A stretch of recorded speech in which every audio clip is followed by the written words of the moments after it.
حضرت ابو بکر صدیق کے ہم ہمیشہ وہ واقعہ سنا دیتے ہیں کہ صدیق کا لقب کیسے ملا اور غار کا واقعہ سنا دیتے ہیں، لیکن ایک شخصیت کے حوالے سے، ایک کردار کے حوالے سے، ایک صحابی کے حوالے سے آپ حضرت ابو بکر صدیق کو کیسے دیکھتے ہیں؟ بسم اللہ الرحمن الرحیم۔ ثانیہ اثنین اذ ہما فی الغار، دو میں سے دوسرا جب وہ غار میں تھے، دوسرے حضرت ابو بکر صدیق رضی اللہ تعالی عنہ۔ دیکھیے، ہر شخصیت کے کچھ ایسے پہلو ہوتے ہیں جو اسے ممتاز کرتے ہیں، باقی منفرد کرتے ہیں، بالکل۔ لیکن کمال جائیے، حضرت ابو بکر صدیق رضی اللہ تعالی عنہ نبی کریم صلی اللہ علیہ وآلہ وسلم کی شخصیت کے پرتوت ہیں۔ اس سے مراد، اس بات کو ذرا اب تھوڑا سا ایکسپلین کیجیے گا، کیا خوبصورت بات کی، پرتوت ہے، ہاں پرتوت ہے، ہاں۔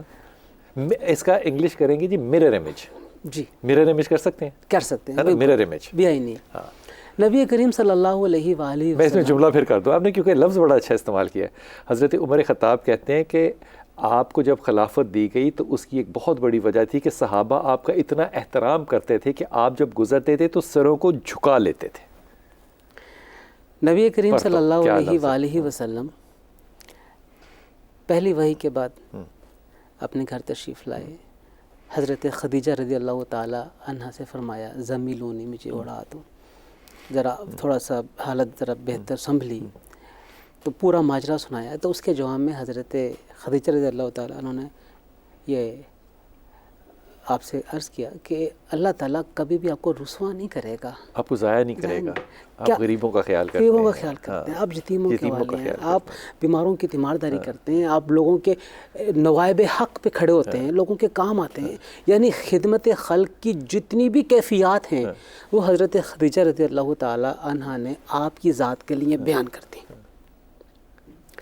حضرت ابو بکر صدیق اسلام قبول کر چکے، کفار مکہ کی سختیوں سے تنگ آ کے آپ نے حبشہ کی طرف ہجرت کا سوچا اور چل پڑے۔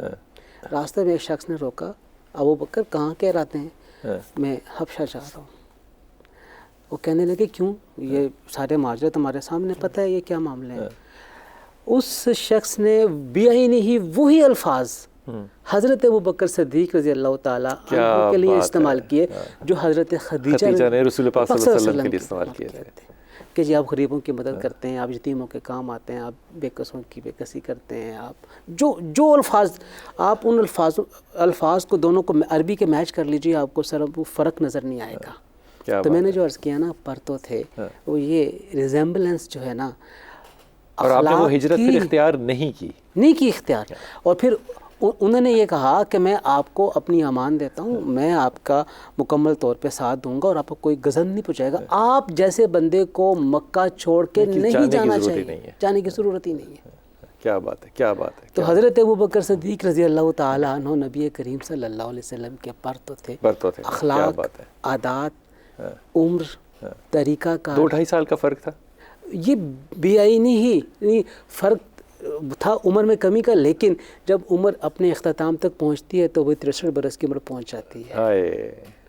تو یعنی آپ صلی اللہ 2 سال 10 مہینے بھی تو پورے کرنے ہیں نا خلافت کے۔ جی بالکل۔ اور آپ صلی اللہ علیہ وآلہ وسلم کی اخلاق اور عادات اگر کسی اور شخصیت میں ہم دیکھنا چاہتے ہیں تو وہ حضرت ابو بکر صدیق رضی اللہ تعالیٰ۔ کیا بات ہے حضور اقدس، ایسا شخصیت آپ صدیق اکبر کو کہاں دیکھتے ہیں اور کیسے دیکھتے ہیں؟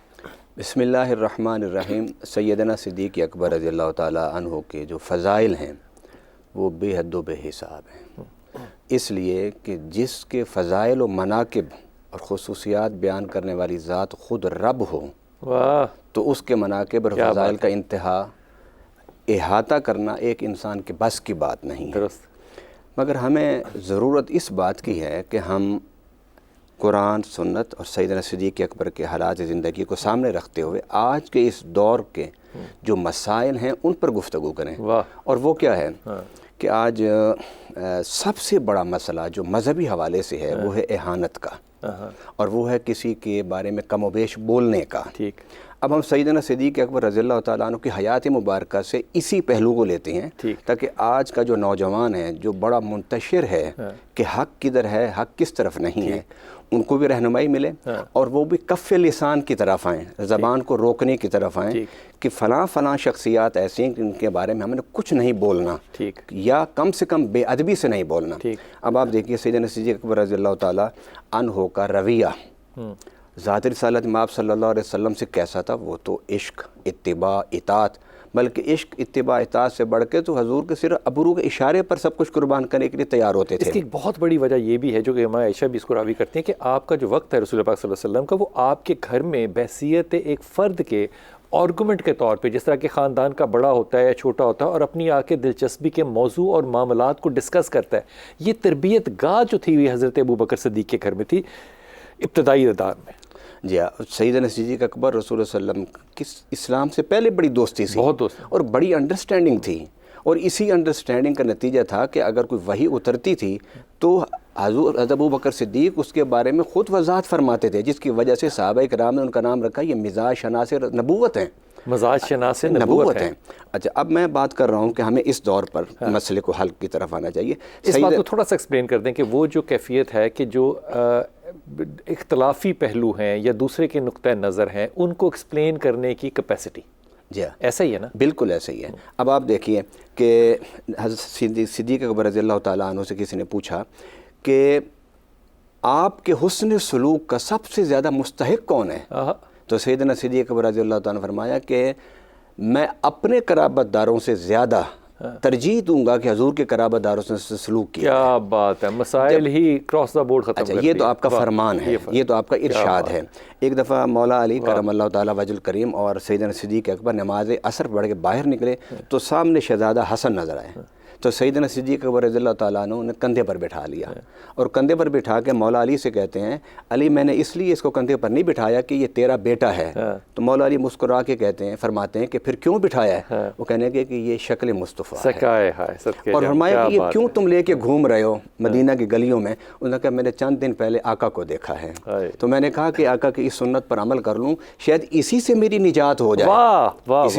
اب یہ آپ دیکھیے کہ جب یہ معاملہ تھا, یہ تو ایک بات ہے, اس جیسی ہزاروں باتیں قرآن و سنت میں موجود ہیں. جب امام حسن کو کندھے پر اٹھا کے پھر رہے ہیں اور ان کو ادب کر رہے ہیں, ان کا احترام کر رہے ہیں, اور اس کے ساتھ سیدنا ابو ہریرہ کی حدیث سنیے, وہ فرماتے ہیں کہ جہاں بھی ان کو ان دو شہزادوں میں سے کوئی شہزادہ نظر آ جاتا, وہ ان کو پکڑ کے وہاں بٹھاتے, پھر اپنے دستار اتار کے ان کے پاؤں کو صاف کرتے تھے.